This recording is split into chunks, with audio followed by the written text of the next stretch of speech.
For the best Italian food in Western New York, Elliot Apollo's, call 716-825-3675. The Lardon Construction Group.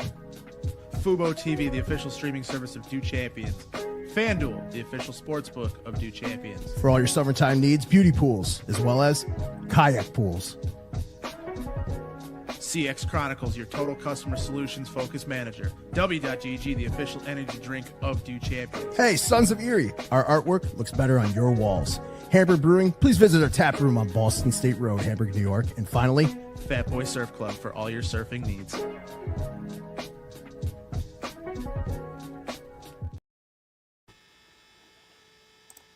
All right, and welcome into another edition of Dude's Hockey Hotline. I am your host, Matt Diegert, and as always, we have my co-host, my cohort, very good hockey guy with us, Brian. Brian at Beyond716. How are you this morning? I'm doing pretty good. How about yourself? Not too bad, not too bad. Little tired this morning, but okay. Yep. You know that typically happens after a Friday night, but yep. Definitely. We had a good Friday night. Definitely glad to be here.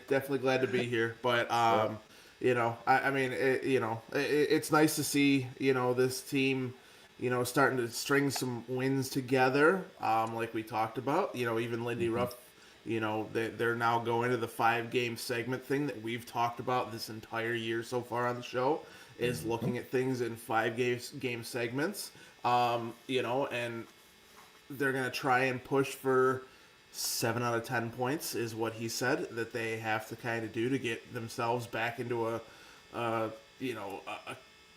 give themselves a chance, as he put it, to get, into the playoffs. But I mean, even if they don't do that, and if it doesn't come to fruition, but they're, they get 85 points, 83 points, somewhere around there, I think that's a good end of the year. I mean, what do you think about that, Brian? No, definitely. I mean, the thing is about making the playoffs. I mean, let's just be transparent here, right? I mean, probably the goal is about 90 points, right? And I was doing the math the other day. They would have to finish, when they had 24 games left, at 20-4. So this is a team that won 6 of 7 already, right? And you're asking for 20 out of 24. So you're asking for 26-5 to finish the season. It's rare for the best teams in the league some of the best teams ever to go 26-5 in 31 games, right? So what you're asking them to do is unfortunately not realistic at this point, right? I mean, like we saw Thursday night, right? Those kind of games are going to happen, right? When you're playing well, you're on the road against a tough team with the second change at home. They're amazing, Carolina. It is what it is, but when you're trying to do what the Sabres are doing, it gets more aggravating because we've dug ourselves such a big hole. But in reality, it's really not that bad, if that makes any sense, right? We set ourselves up. I mean, like we talked ad nauseum, if we would have, in that 13-game winless streak, picked up 6 or 7 points, we're still kind of in this right now. We're 6 points out with games in hand, and we're not as upset about Thursday. I mean, not that a lot of fans are like thinking, we lost the playoffs this Thursday night, but you get my general point, right? It's like, okay, it's a night off. We're still 6 of 8. Like you said, look at things in 5-game, 10-game buckets. And now we got 3 games coming up this week, which we'll get into, that, are very winnable, very attainable. So you kind of go forward from there. But they just dug themselves way too much of a hole for this season. But I agree, Matt. It's about consistency. It's about looking at the little things with this team, right? Mm-hmm. It's about, like you said, 5 games things, 3-1-1 here, 3-2 here, 3-1-1 here. To see that consistency develop, the winning habits, the things that they need to do, that's what we should be looking for as Sabre fans going forward. Yeah, and we're just, got to take positives out of this season, because it clearly looks like both, Kevin Adams and Lindy Ruff are still going to be here unless some, change of heart happens from the very, very top in Pegula. And, it looks like, and this is one of the things I saw yesterday on Twitter, is we saw some rumors about J.J. Peterka being potentially moved. And I'm not a big fan of that. It depends. No, I'm not either. I'm not either. Mm-hmm. And this is one of the reasons why we've been calling for, and asking the question on this show, is should Kevin Adams have control of any part of any part of the roster? As of like a couple months ago.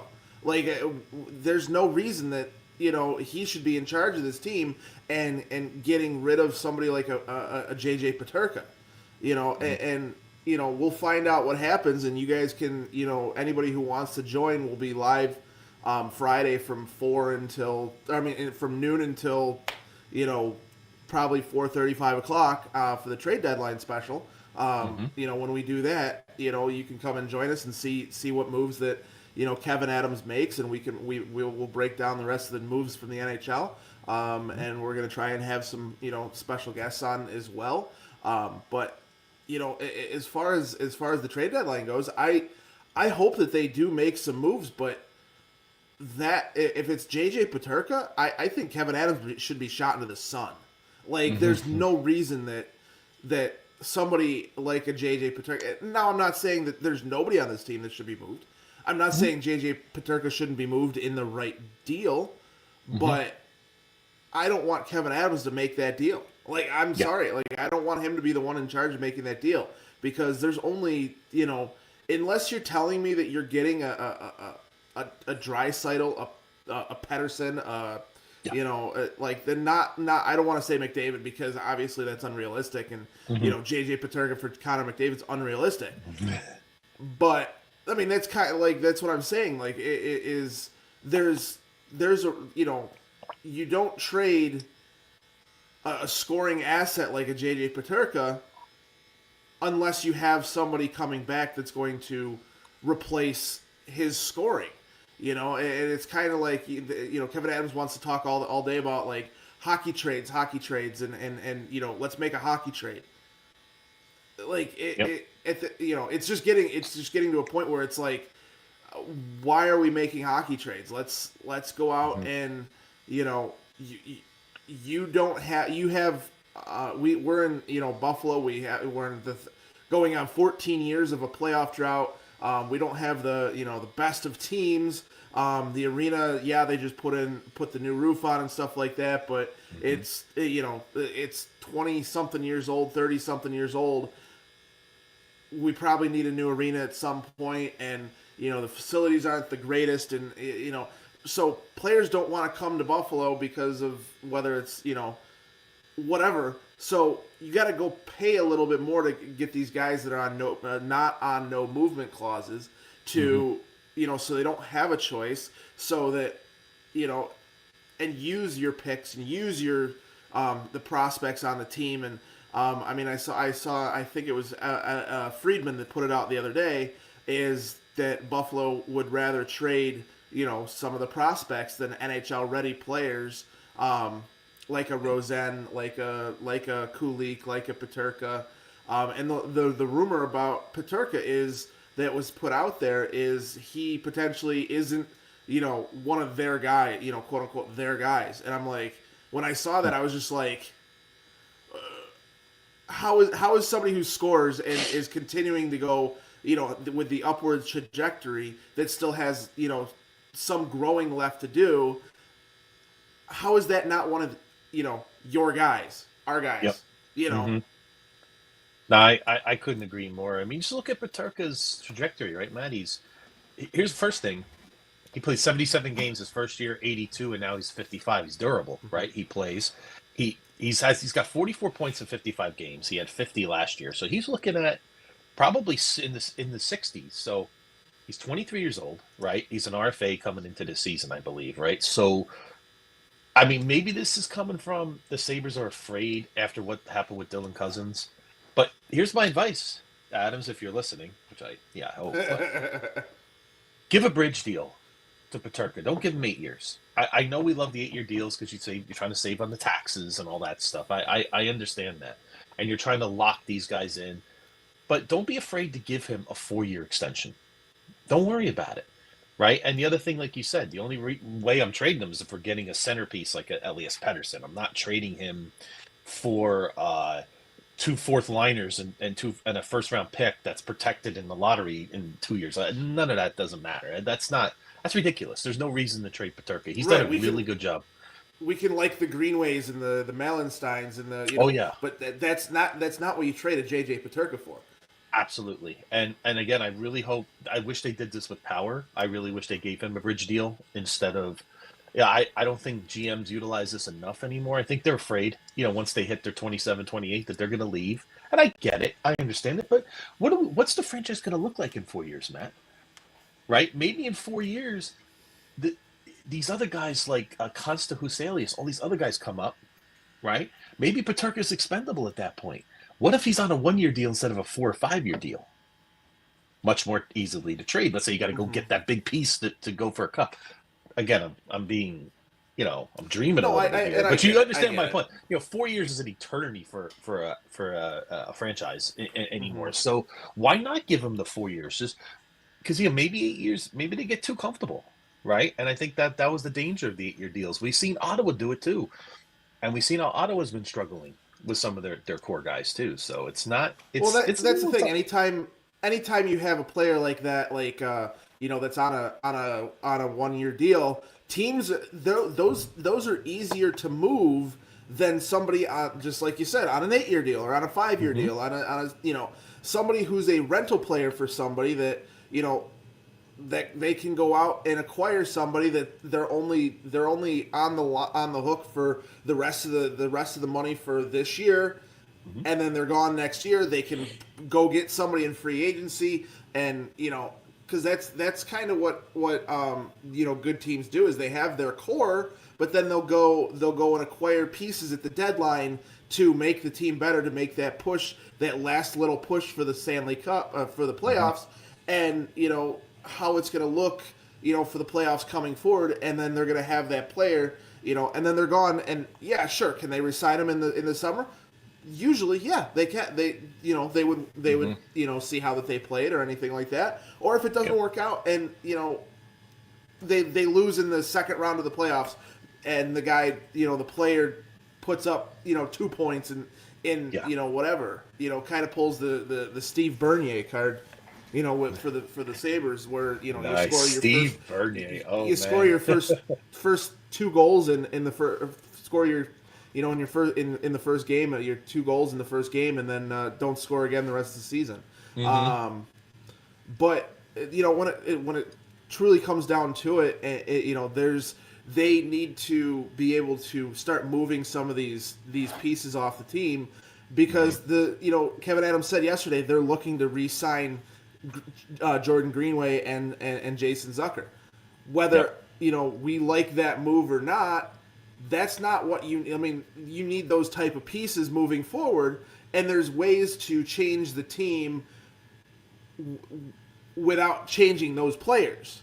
Yeah. So you can go out and acquire, something for a Dylan Cousins, or something for, for a JJ Peterka, for a Jack Quinn, for Bowen Byram, anything like that, and you can do those things that where Greenway and Zucker are part of your your core moving forward, at least for a couple years.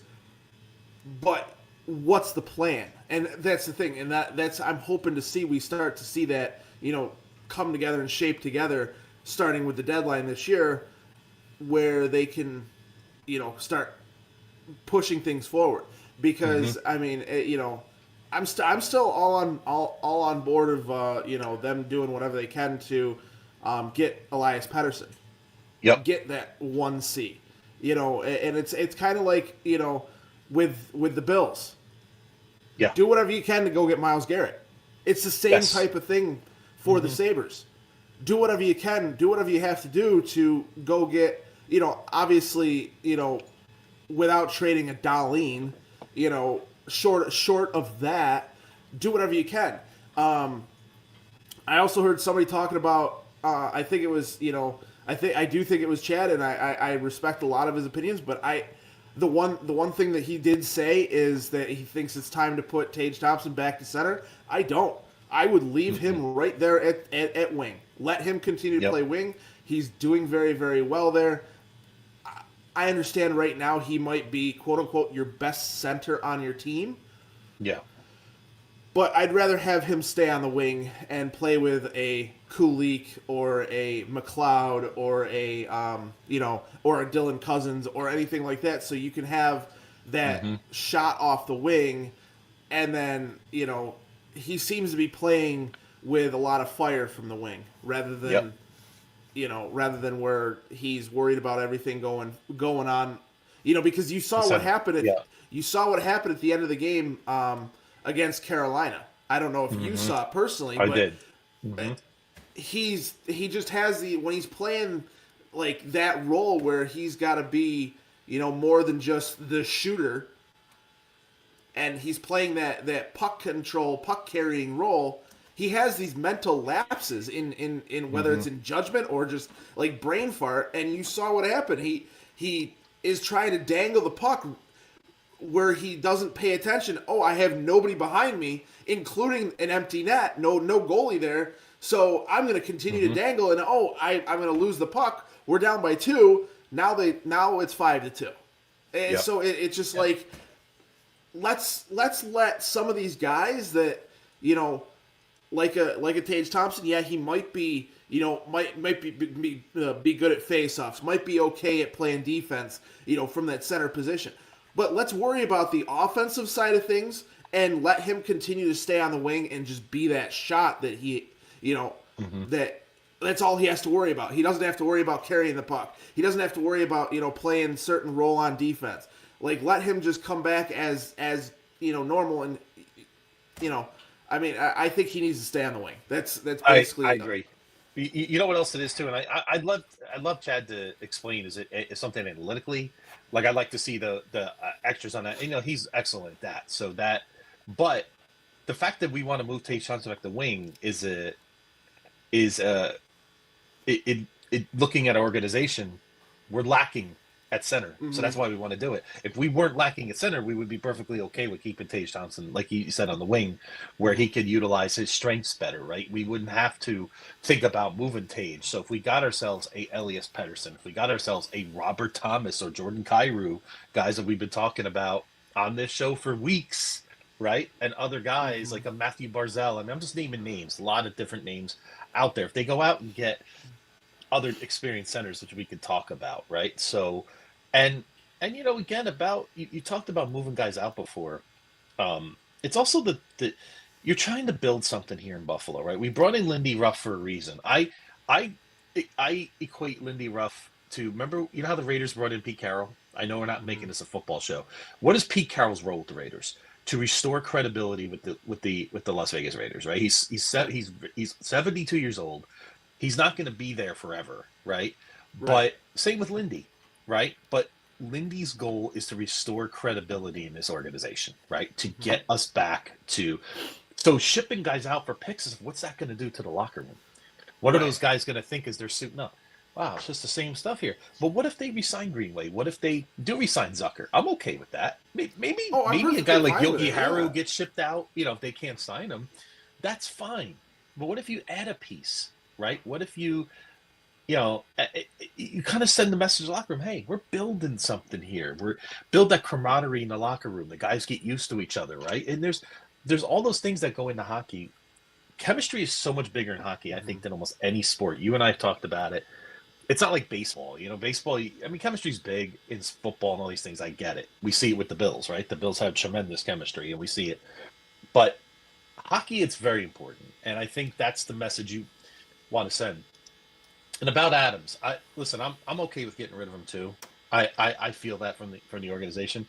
My biggest thing is I wish Pagula would hire somebody with Kevin Adams with experience to help him along the way. I'm not sure if Jason Karmanos is that guy. I'm not sure what his role is. I mean, we heard all about him when he came in from Pittsburgh, but I wish they had an experienced GM, maybe someone who's a little older, maybe just wants a consultant role or something that can just be there with Adams in the room, just kind of help him a little bit, in terms of that. And I think just more voices in there would help the organization and help Adams. Maybe Adams is good at certain things, but maybe there's other things he's not, right? So that's really where I'm at. At this point right now, I think it's a a marriage that needs to end, unfortunately. Because do we really? And I know we said this a couple weeks ago. But do we really want Kevin Adams in charge of making these moves at the deadline? Do we want him in charge of the $33 million in cap space they're going to have at the end of the at the new league year? Are we going to there's a lot of things that do we want him to be in charge at the draft? Do we want him to be in charge at the new league year at the start of free agency? Are we it comes down to that, and it's like, why is he going to continue to be in charge? Especially and I get it. There's a lot of hard moves because it truly is a business. It truly is a business. When it comes down to it, at the end of the day, hockey is truly a business as much as it is a sport on the ice. It is a business off the ice. So I get it. You might be upset, Jeff Skinner leaves, or they buy out Jeff Skinner, or when they trade, LaFontaine to the Rangers in '96, and whatever, or they that trade still bothers me. Yeah. They trade Dominic Hasek to the Red Wings for Slava Kozlov, and or any number of moves that they've made, to across the entire franchise. This team traded Danny Gare and Rick Martin, and it's a business. There's a time when you have to move some of these pieces to improve, but they aren't doing anything at this point to change that, and they're not improving, and they're continue to be stale, and they're the best team in the NHL at 5-on-5. Which is mind-boggling, isn't it? I was listening to Travis Yost on GR the other day, and he said he does not understand it one bit. This team should be up in at least a wild card spot, but because of how bad the power play and the penalty kill, the special teams side of things are, they're just not. They're not good, because games like the last game against Carolina, those things happen across the year. Carolina's a very, very good team. They're struggling, but they're a very, very good team. I mean, they have Jordan Staal, they have Mikko Rantanen, they have Sebastian Aho, they have I can't say his name, whatever, the kid that Montreal drafted. The kid that Montreal drafted, and that's a name you gotta be careful with on the air. Kotkaniemi. There you go. Kotkaniemi. And they have good goaltending, and they have a really good head coach in Brind'Amour. As much as I hate the guy, and more from his playing days, but I think he's a very good head coach for what they're doing. That's a very, very good team down there in Carolina. And time out for a second. How? I heard them talk. I did hear them talking about this on GR on Shope and Bulldog. So I wanted to get your opinion on it, not to kind of steal their segment or anything like that. But it seeing that bothers me. Seeing that them wearing the Hartford Whaler jerseys bothered me a lot. Because it they're not the Whalers. They're not.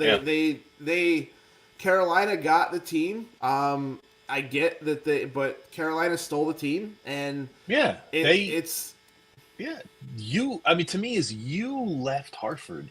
You left people behind that had jobs in the organization. You left the city. You weren't thrown out of the city. Now you want to go sell those jerseys? No. Right. I don't. Even when the LA Clippers do that with the Buffalo Braves, I don't like it either. You left Buffalo. You made decisions to leave. I'm sorry. I don't. I know it's a pet peeve. I'm with you on that too. It always bothers me. It's no. I mean, what about the game this year?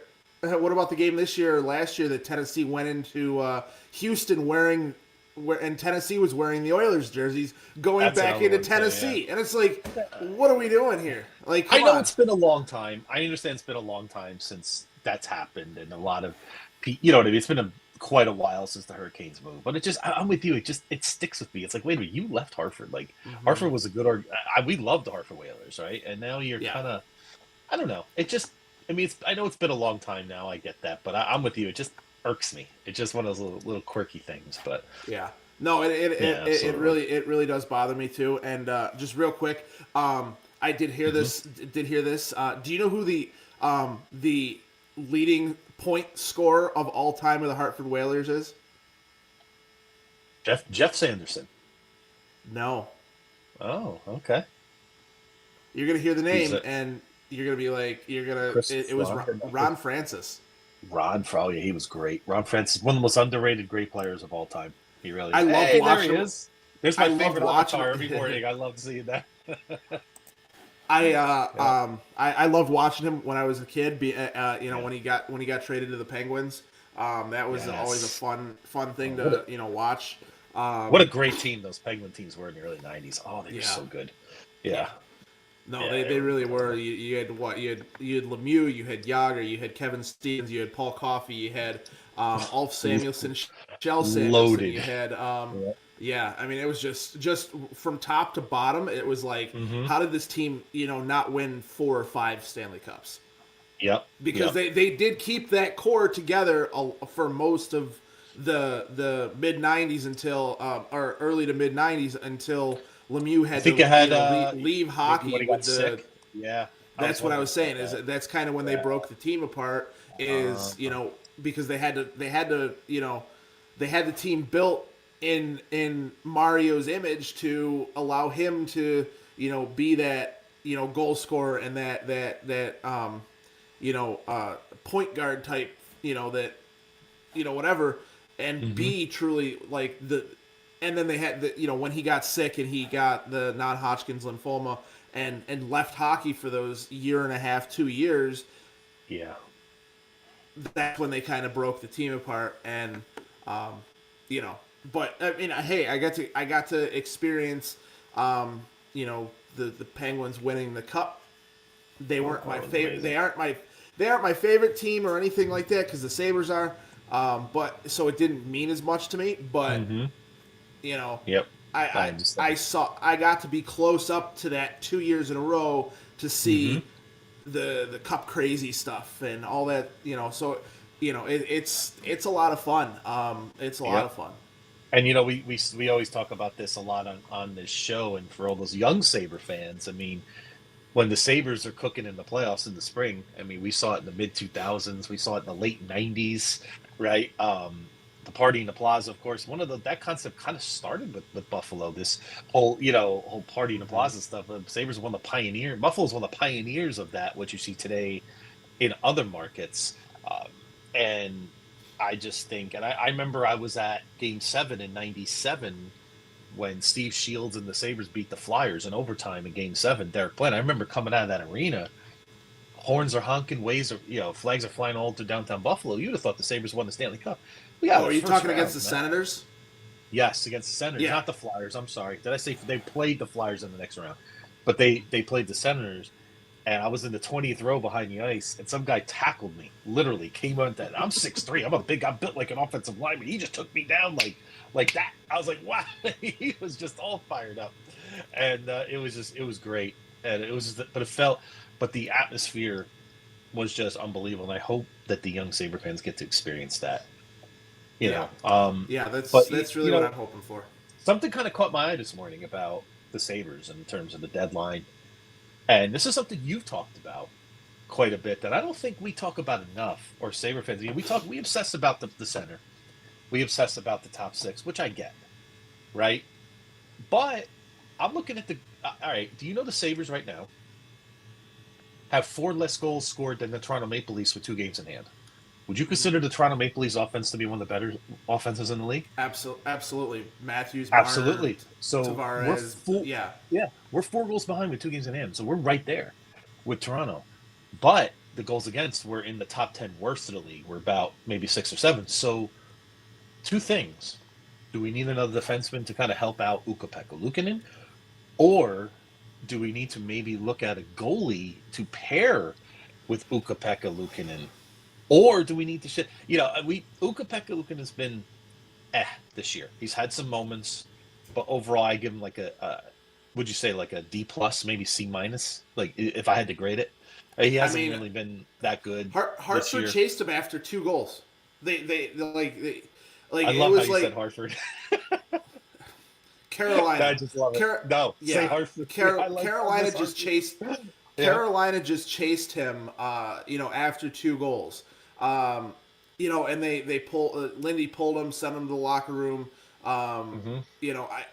That's the stuff I was talking about. It is, and I've said this for a while now. Is I'm like at that point where if he was traded by this deadline here and we brought in another goalie, or they brought up Devin Levi, or whatever the case may be, or went with James Reimer for the rest of the year, or if they found a way to trade for Pedersen and packaged UPL with Dylan Cousins and sent them for a Thatcher Demko or their backup, or whatever the case may be, whatever they do. I don't want to see UPL. I'm personally of the mind I don't want to see UPL in a Sabres jersey anymore. Okay. I get it. At this point, 6'4" goaltender. Very very quick with his legs. He pushes off very very well post to post. Covers those things. Got a very good glove, but he's 6'4" goaltender that plays like he's 5'9". I'm sorry, he makes himself super small instead of being 6'4" and making yourself even bigger. I'm just not a big fan of of his anymore. Yeah.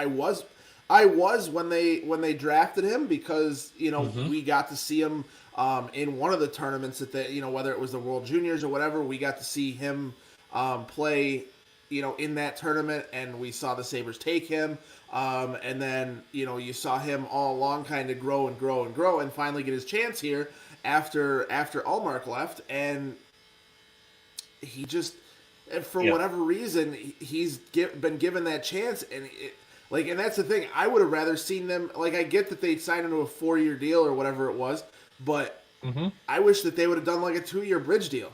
And see, that's exactly right. That's what I was thinking too. What he had a half of a year that was excellent, right? Then and they give him a 4-year deal. No, it's almost what they did to Dylan Cousins. Is he had a good half 3/4 of the year. They signed him to the contract extension, and now everybody's like, that was kind of a mistake. Let's get rid of Dylan Cousins. Whereas if you did a 3-year bridge deal with him, 4-year bridge deal with Dylan Cousins, number one, he might have an easier contract to move.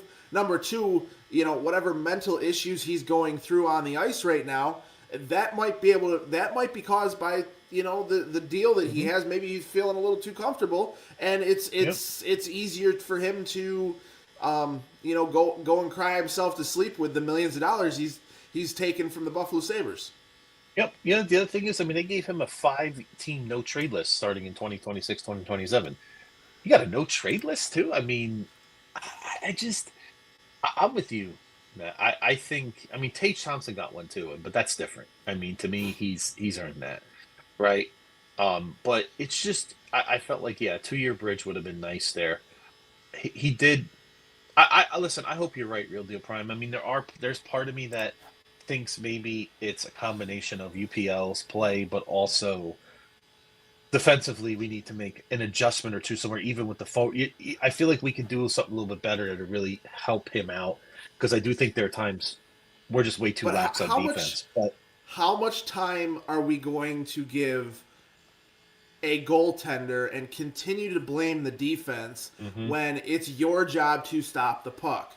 When multiple times throughout your time as a Buffalo Sabre, you've been one-on-one with a goal scorer, and it's not even like, it's Connor McDavid, so I get it, he's going to score 9 times out of 10. So you just kind of are like, okay, thank you, let me go try and make another stop from somebody else. But it's like a mid-level goal scorer, and you're one-on-one as a goaltender with him, where you're supposed to stop a shot, you make yourself kind of look small, and he's got corners to pick, and whatever. I'm not good with that. He's not, and I truly think Devin Levi is the future of this team.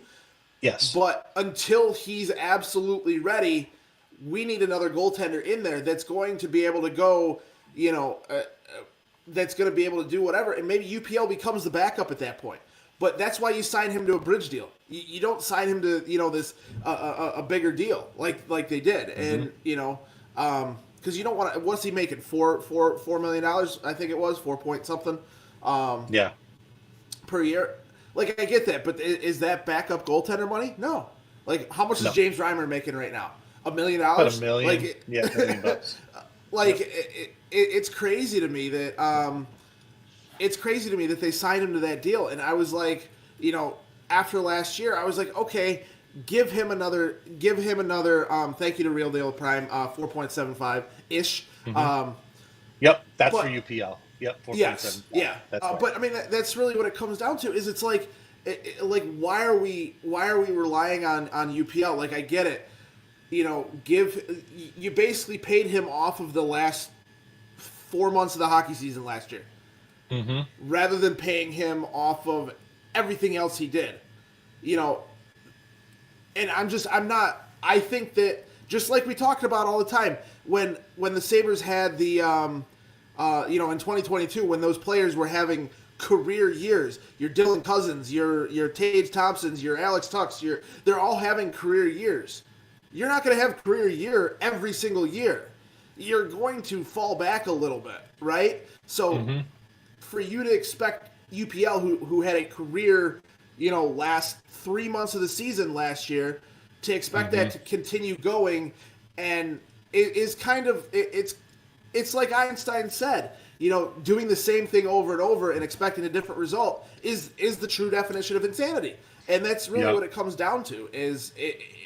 It's unfortunate that that's where we are right now, because I do think UPL is a good goaltender that can win you a couple games here and there, but you need somebody that's going to be the number one goaltender here, that's going to, when you're against a high level talent one-on-one, I'm going to stop the puck just as many times as it's going to go in the net.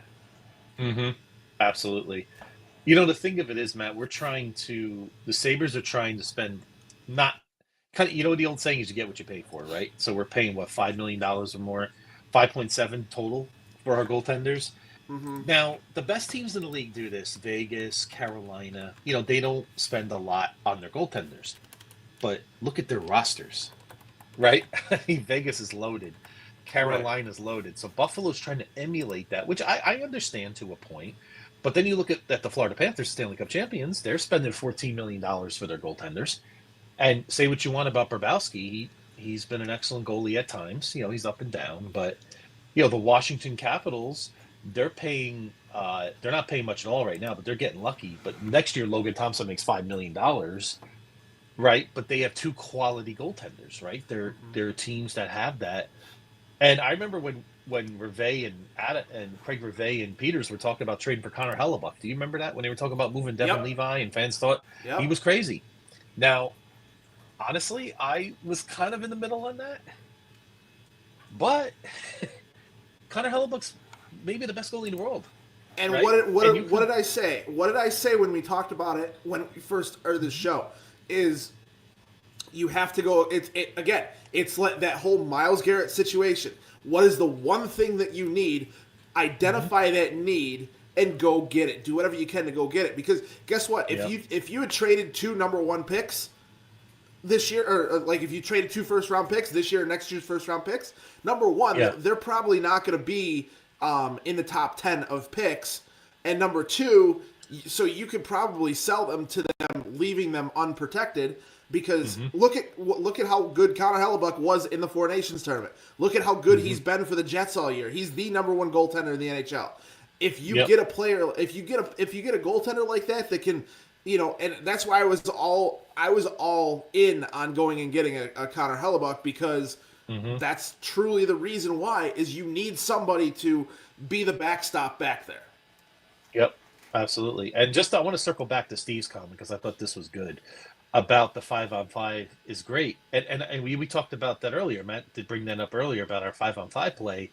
And I agree, staying out of the box, being better on the power play, more consistent, and better with our goaltending and defense, right? So you could see, we always joke about what Pagula said, the solution is in the room, right? But he's partly right. There is a solution in there. We have players that, they have a Tage Thompson. You have a cornerstone guy in Darlene, right? You have some really good forwards, but there's something about the way this team plays defensively consistently, or just, again, when your average age is 25.4 years old, You're going to be like Mr. Miyagi with the ping, up, down, right? You're going to be up, down. I Right. always talk about that, right? The Sabres are up and down. They have some moments when you watch them, you're like, wow, they really, really play well. And our Real Deal Prime says, he's good with the UPL and Levi. Yeah. I mean, the thing about Levi, when he came up this year, he was a disaster. So you don't want to play with his emotions right now. He's doing really well in Rochester. I would let him stay, maybe give him a taste at the end of the year. Would you agree, Matt? Like maybe Rochester season, if it's over before the Sabres are done, bring him up. It's not. give It's him a not few going games. to be. They're number one in the AHL. Yeah, so let him win. Let him Yeah. get the feeling of winning a Calder Cup if we could do it. Let him get that confidence, and then into next year, tell him, listen, you could take this job if you could go get it. Right? It's not, nothing should be promised to UPL. Right? Right. UPL's got to step his game up too. I mean, he's making 4.75. I get it, but that's not impossible to supplant him as a number one goalie. And you can even, and I still think there's a market for him in the trade if they wanted to bring in somebody else and maybe move him out. But there's still a lot of things they could do. But I think we're looking at the top six center thing the top center thing is a deal, is something, no question. But I think we're not, and this is I myself included, not looking more at the way you mentioned, I said about the goaltending situation, defensive style, just the little things that we need to do to take that to the next level. And I think we'll be high player. I think the main thing that's going to, I don't want to say turn things around, but I think the main thing first has to be Kevin Adams needs to allow Lindy Ruff to put his own guys in there, goaltender coach, and assistant coaches, so that they can do whatever they need to do to get the team right. They need to do something because they got to fix the power play. They got to fix the penalty kill. Because like Steven said, 5-on-5, we truly are, one of the best teams in hockey. I would put the Sabres 5-on-5 against any team in the NHL. I'm perfectly fine with that. The second they go into it's like when you need your goaltender to stand big on a penalty kill, you need players to, stand big on the penalty kill. You need a player to step up on the power play. I'd rather them. I wish there was a way to decline power plays at this point. Let them have, let them take a penalty shot. Let them take one penalty shot, and it's either power play or penalty shot. Give them the penalty shot every single time. At this point, because it's basically that it's basically a flip of the coin at this point. If the team is going to if the other team is going to score on the power play, So I'd rather see them decline the power play and give them a penalty shot, just like you can in NHL 25 or whatever it is at this point. Yeah. So, all kidding aside, it's. This team has to improve on the power play. They have to improve on the penalty kill because the team that they put on the ice on 5-on-5 is one of the best in the NHL, and it just proves that the players that they've put that they've truly put together has made a difference. But they're not doing anything good on special teams. What is it with what is it? By the way, what is it with Buffalo and special teams where they suck? In general, between the Sabres and the Bills, we just got and rid even of in our Smiley team, even in our Bills history, it's the kicker minus the Steve Tasker years. Yeah, minus the Steve Tasker years. Steve Tasker was amazing. Yes, I don't know. We got to do something about that, Matt. It's an initiative that we got to have. And Steve Noble had another good. Oh, I'm sorry, Matt. We did that right at the same time. That was perfect unison. So. And I agree with what he's saying here. I mean, that was a nice win the other night against the Ducks, by the way. Listen, Ducks aren't a good team, but I agree with what Alex Tuck said. Did you see what he said after the game?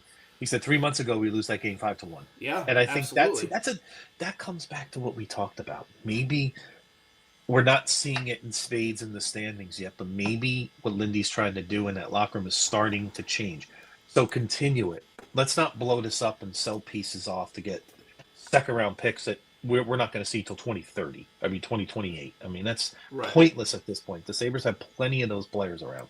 So continue to build, and the fans, we deserve something, right? It would be great, but unfortunately I think the Pedersen thing Matt, it's going to be a summer deal. I don't see it happening by Friday. I would be shocked if the Sabres pulled something like that off by Friday. But one never knows. And, so I agree with this too. No, it's no rebuild. No, it's a retool and it's like a recharge, so to speak. We're trying to give a spark, but also maybe there is a guy or two that we could trade to peel off. But I think one of the biggest priorities for this team is what do you do with Jordan Greenway? Because Jordan Greenway is 6'6", 230. That kind of size doesn't grow on trees, especially with the multiple positions he can play. His age, right?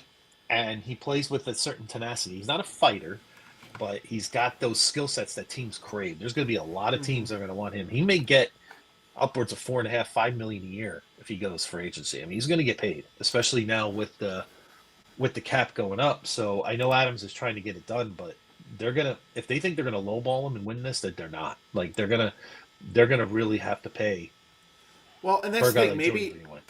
Maybe, yeah, no, absolutely, and maybe you brought up Pettersson. Is maybe Vancouver wants to acquire somebody that is going to help them more than what Pettersson has. Because if I was to tell you that if he had 1 point and he's a -4 since coming back from the from Four Nations, what would you say? If I was to say that about like say Tage Thompson went there and he wasn't doing anything all year and he wasn't the typical Tage Thompson, didn't have the 30 goals and everything, and he was in a slump and he went to Four Nations and didn't have that great of a tournament and then came back in the last 4 games and had 1 point and was a -4. Would you want him off this team by the trade deadline? Probably. Right. That's basically where they're at with Elias Pettersson. Is he's had 1 point. He is a -4. So it's almost like he's playing himself off that team. Because we got to be careful too. Is that the kind of player we want to bring into, like the whole JT Miller thing where they had the conflict? What if the problem was Elias Pettersson? Do we want to bring that into our locker room? Like the Sabres? But I don't think it is. I don't think it is. Yeah. I really don't think it is. Yeah. I think it's a player that needs a trade. I think it's a player that needs a change of scenery, and and I get that. Real Primes just said he seems a little unprofessional, but when you're dealing with these guys that are upper echelon in the world, I'd take a Pettersson for the next 4 or 5 years of him being, as long as he's putting up points. I would take him, being, I don't want to say disgruntled, but a little unprofessional. I'd take that and making the playoffs, then missing the playoffs for another year or two. Like, well, I'm sure Rasmus Dahlin knows him. I'm sure of it. They're both from Sweden, so this is where the due diligence comes in. Adams has to go to him and say, "Hey, tell me your thoughts on Elias. Like, what do you think of him? And do they have a relationship? Have they worked together? Does he heard things? His country." And if he says, "Well, yeah, he's absolutely fine," like this and that, and if he feels 100% confident as the captain in this team too, right? That's another big thing. So that should carry some weight. Yeah. So who's to say that Pettersson isn't? Yeah, who's to say Pettersson doesn't come in here and isn't just absolutely balls to the wall, gets back to that 100-point player, because now he's playing with Rasmus Dahlin. They have that chemistry from being teammates on international stage and everything. I think it's a good idea. Because you put players with guys that they're used to playing with on an international stage that have that chemistry. Sometimes you need a little bit of that on the team. A little bit of that. I don't want to call it nepotism, but it basically kind of is a form of nepotism. Is putting these same like, look what they try to do with Thompson and Greenway and all these guys from the U.S. national team or whatever it's called. They're trying to put a little bit of that team back together because they grew up in the same system. They whatever. I get it. But I think that I would put the chances of seeing that deal at probably about less than 5%. by the deadline. I would think it's Agreed. going to be more of a summer move if it were to happen in general, whether it's Sabres or whether it's a different team. But I could see it. I could see because I could see it right now where let me see here. Hold on. Where we are looking at wild card here for that division. They're 1 point up. I could truly see them wanting to move him by the deadline if they get the right right package. I could see them wanting to move him so that they're getting somebody back in return that's going to help them with their push to stay in that second wild card spot. Yep, and I noticed that St. Louis is back in the wild card race, so let me put the kibosh on my idea for Robert Thomas or Jordan Kyrou, but I digress. But I'm just looking at that too. But I agree. The thing is, where's his headspace in Vancouver? And we've all had jobs, Matt, where we don't like being there. And your performance does take a hit. And if Elias Pettersson is a guy that is just not happy in Vancouver anymore, that could be, what's going on, because he has been an enigma. I mean, not to make it about this, but I'm in a money fantasy league and he's killing me. I mean, I have the guy and he just isn't really doing the things that we expect him to do, right? So and I'm like, what's going on with this guy? Like, he's a 100+ point guy. He does hit a little bit. He does block some shots as a forward too, and that's not an easy thing to find, right? In this league. Like, he does some of the little things.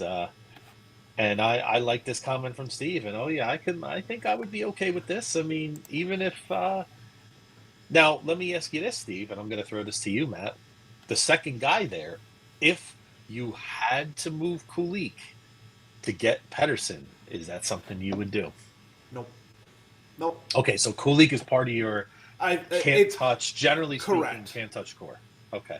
Correct. Yeah, and I agree with Real Deal Prime. At what cost? I mean, that's always the thing, right? So we have to give them something that's going to really entice them. Like you said, they're going for a playoff spot. What can the Sabres give them? That's going to entice them. Detroit's been linked to him too, so they're going to be in the mix. And they have a lot of good young players too, so that's so it's going to be you hope Vancouver wants to pit these teams against each other and create a bidding war, but I agree. I put the odds at like a 1% before the deadline. I go even less than 1. I'd be shocked because Vancouver still may say, hey, we can make the playoffs. And like you said, this is a business. They can still get some playoff games, right? Get that arena open for at least a couple games, maybe 3 games. They can make some money, and then they can flip them in the off season if they want to do. Yeah, I mean, I know I keep going back to the the well, but I mean, I think if I say his name, I think this will be the third time I say his name, so maybe it'll be like Beetlejuice, and if I say his name again, he'll become a Buffalo Bill. But no, I mean, I think, and I want to bring it kind of like a, I think I truly think it's malpractice that as a GM for a situation like the Myles Garrett situation where he is not being traded, where and I get it, like things are being said in the public about that, but I kind of equate that to bringing it to like Pettersson. I think it's malpractice for them to not try and get a swap of him and maybe get do that hockey type of trade that Kevin Adams is talking about and truly bringing because yes, you had them fight, you had to have guys take sides, and it's come out that certain Vancouver players were sided with JT Miller. So Elias Pettersson, that I think that relationship is broken, and I truly do think it's malpractice by their GM to not move him to a team, whether that's Buffalo, whether that's Florida, whether that's Calgary, whether that's whatever. I think it's malpractice on Vancouver's GM that he's not moved already. Because he's done nothing. He did nothing before the Four Nations, and he did nothing after. He's done nothing after. So I truly think that he needs to. I think he needs to be moved, whether it's to the Sabres, whether it's to the Flyers, to the to the Avalanche, to the Panthers, whatever. I truly do think that he's a player that needs to be moved and get that change of scenery, because not only is that going to help, Vancouver in whoever they acquire, because he's not putting up points. So how is he actually helping these teams win? And this is a player that, is only getting 17 minutes a night. Yep. As what's supposed to be your number one center. He's only Yep. getting 17 minutes a night. Like, how is that? Yeah, it's and, the other thing is, just to kind of circle back to our team, I really think the Sabres may have a little sports PTSD from Eichel and Reinhart, right? Now, I know those situations were different, right? Especially the Eichel situation, but we saw what happened to those two guys when they left. They became the players that we thought they would be here in Western New York, right? So with guys like Dylan Cousins and things like that, maybe the Sabres and maybe Pagula's like, hey, I'm not so sure if I want to move these guys out. What if that happens again? And my fan base is gonna be disgruntled again about another guy, becoming what we thought. I mean, Dylan Cousins was supposed to be, one of those core guys. I mean, he was a 7th overall pick for a reason, right? Dylan Cousins, when you watch him in the World Juniors, looks like the Dylan Cousins that we thought. And I agree with the no trade clause kicking in. The fans want him gone. I agree with this comment as it gets closer and closer to not only the trade deadline, but to the summer with the draft, to free agency, everything like that. I think that if it goes into the draft, into the summer, I truly think it's going to cost. It might cost us Dylan Cousins, but it definitely will not cost us Bowen Byram. I don't think it costs us Owen Power. I don't think it. I think it maybe costs us another, a Cousins and a pick, maybe. Cousins in a first Probably round pick. 3. I'm going to say 3 to 4 pieces is probably what it's going to take. Now, those pieces don't also all have to be elite pieces, but Right. what I'm saying is maybe the 4th piece is a 2nd round pick this year, right? Right. Maybe the 3rd piece is a 1 top 3 protected, right? Something like that. Like, I would still protect that pick this year because I think there are 2 players in this draft that I would love the Sabres to get if they get in the top 3. But we'll get into that as we get closer to the draft. But yeah, that's for another we have day. no idea we have no idea what's what the lottery ball is going to bring us. But we'll leave that alone. But yeah, Right. I agree. And the only negative is about the no trade clause kicking in is once it does, then he can shut Buffalo down. That's the problem. And the other thing about the that's trade why I'm fine with them doing what they can to go get him. Yeah, like if we have to pay a little bit more, at this point, we have plenty of options in our system. We're still going to have a high pick this year if they keep it, right? I would try to keep this pick if I could this year, at all costs, or at least top 3 protected, top 4. I don't want to lose it. But if I could move just about, like if I had to move Byram and Cousins to get Pedersen, and then I can make another deal to supplant, losing. I like this idea right here. Cousins, Rosen, and a pick. Maybe that first is protected, and maybe, like I said, maybe sprinkle in another piece just to sweeten the deal, a 2nd round pick. Maybe I'm okay with moving a 2nd round pick. Yep. So something like that. I like that idea, Steve. I think that's very, very good. So done. Call the GM right now and get it done. Let's go. But no, in all seriousness, I mean that's a good hockey trade. You're trading a couple of pieces that are going to help. About Dylan Cousins going to Vancouver? Where's he from? Northwest Territories. That's the closest place he's going to get to Whitehorse. That I know it's still a little bit far, but that may be something he'd be interested in, and would be maybe something that Vancouver would say, hey, we get a kid that's a little bit closer to home. He's a little bit more in his element. Maybe it kind of brings out that Dylan Cousins that they thought he would be. So yeah, I like that idea. Here's a good trivia question, or a good piece of tidbit that I did hear on GR the other day. Love tidbits. Yes.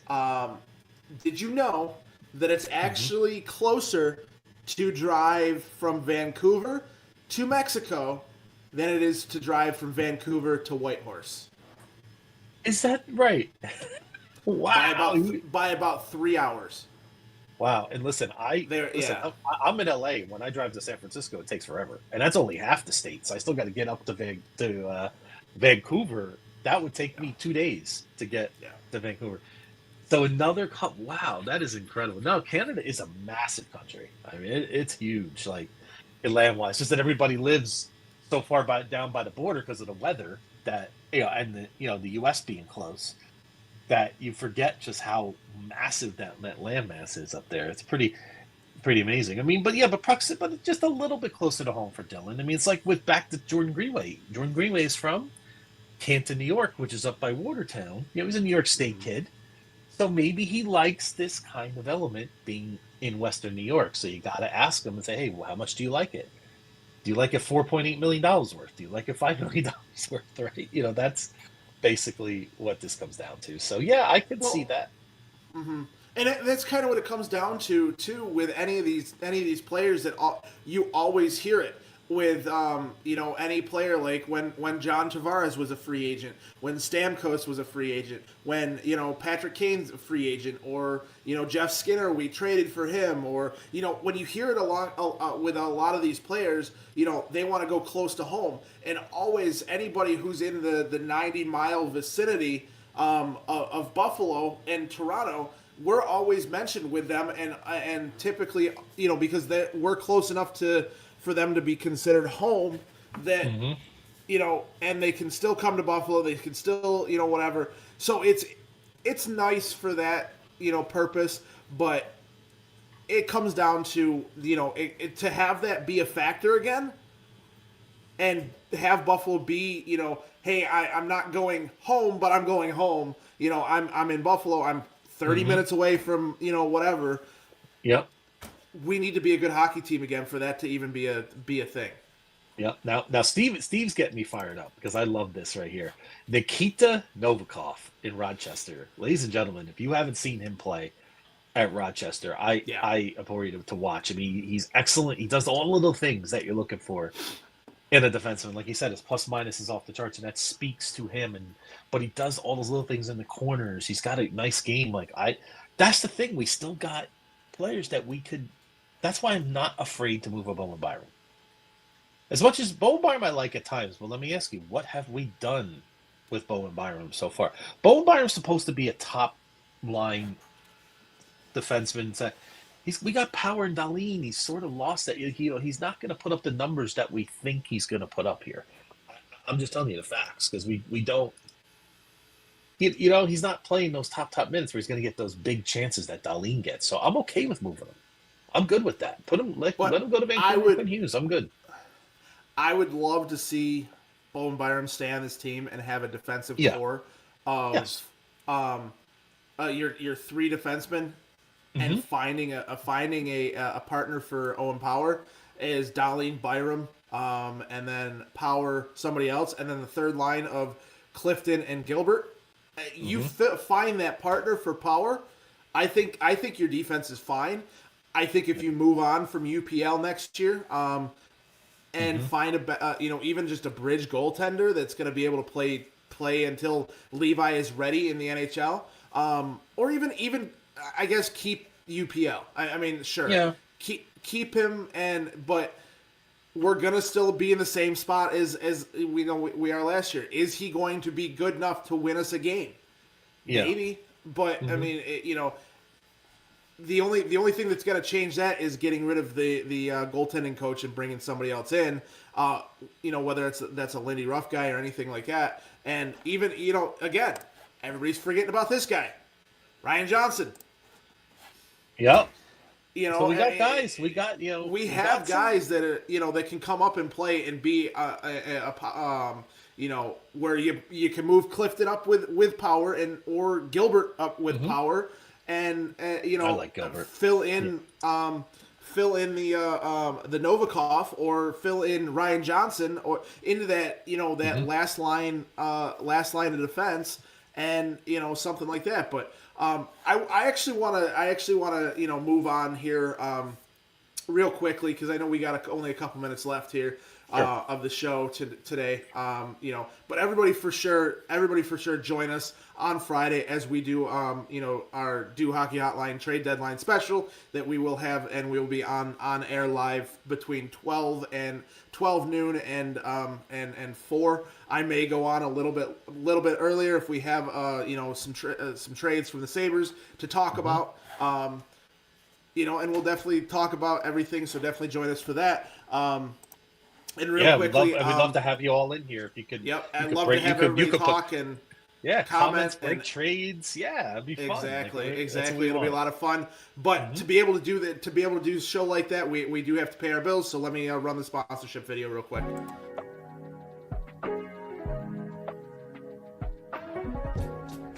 For the best Italian food in Western New York, Elliott Apollo's, call 716-825-3675. The Lardon Construction Group. Fubo TV, the official streaming service of Do Champions. FanDuel, the official sportsbook of Do Champions. For all your summertime needs, beauty pools, as well as kayak pools. CX Chronicles, your total customer solutions focused manager. W.GG, the official energy drink of Do Champions. Hey, Sons of Erie, our artwork looks better on your walls. Hamburg Brewing, please visit our tap room on Boston State Road, Hamburg, New York. And finally, Fat Boy Surf Club for all your surfing needs.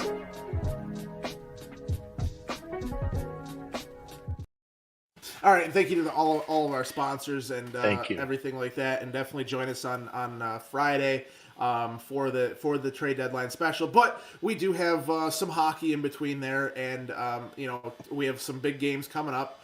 We have a game tonight against Montreal. We have a game Monday against Montreal, and then Tuesday night I will be actually at that game Tuesday.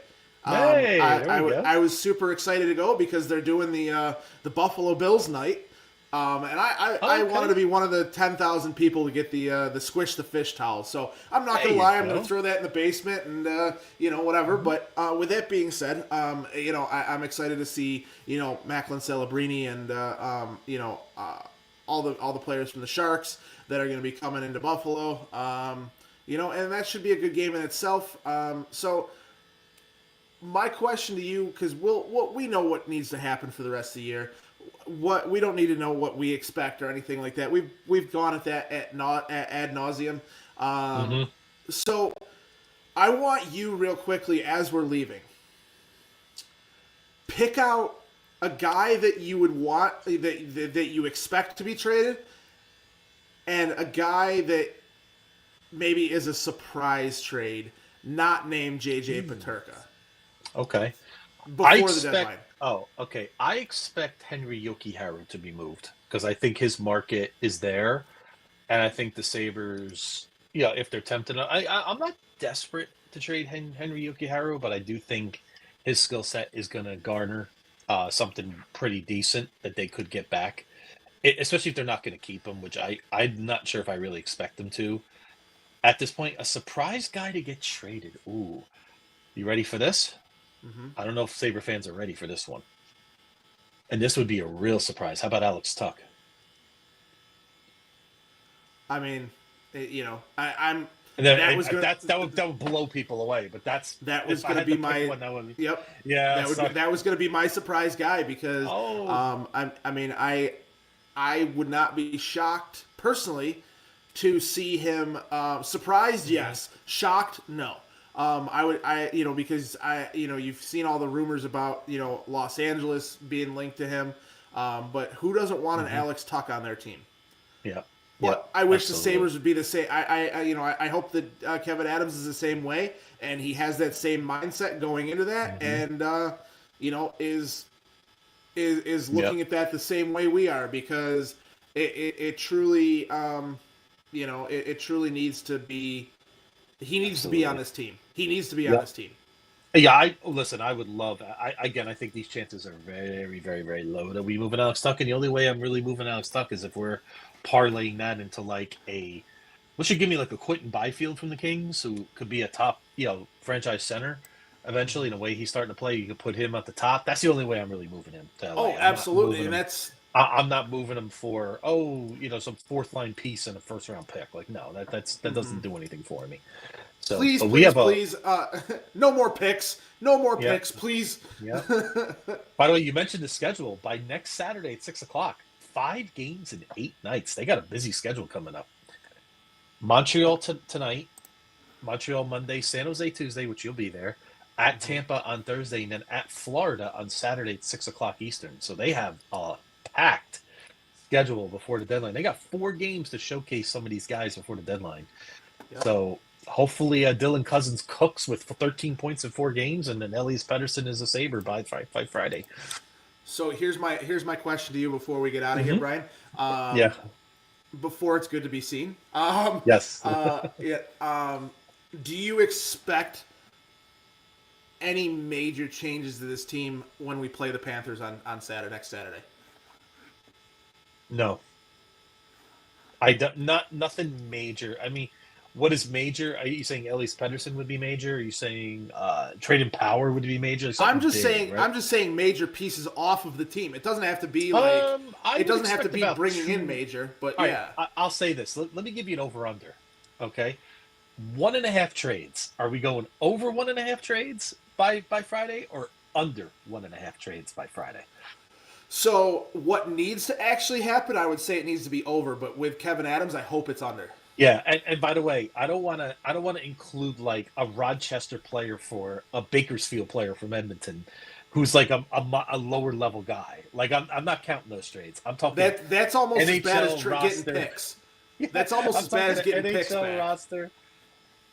Yeah, and listen, I love this enthusiasm, and this is why I love our fan base. Okay, because I just do. But, listen, I agree with Steve. Let's just keep winning games. That's all I care about. Consistency. We have how many games left? 23? 24. 24. What if I told you we go 15-9 to finish the season? Okay? So if we go 25. 25. What am I talking about? We're at 57. We have 25 games left. Okay, what if I told you we go 16-9 to finish the season? Okay? Generally speaking. So we go 16-9. We are going to be 40 wins, 37 losses. 40 and 37. 85 points. That's 85 points. Listen, it's not where we want it to be, obviously. Okay, because we're probably not going to make the playoffs unless, a lot of teams collapse. But if we look back, we'll say, wow, we're going to feel so much differently about this team at that time. So I'll take 15-9. I'll sign up for it right now. I know we want more, but that's... When we have Vegas on our schedule this month, we got Florida, we got Tampa, we got Edmonton on our schedule, we got Winnipeg on our schedule. I think asking like a 20-4 clip is a lot, right? And I'd be stunned if they pulled that off. And I get that. Yep. I get where you're coming from as far as that goes. But these are to be a playoff team. You put yourself in this hole, and you need to dig yourself out of it. And you're going to have to beat some of these teams like a Vegas or Edmonton or anything like that. So along the way, we're going to have to win some of those games. But like Steve said, let's win tonight. Let's just start tonight. We're home, right? Let's get of these next 3 games. We got to get all 3. I mean, if you really want to get my attention, win the next 4 before the deadline, and we'll have a conversation.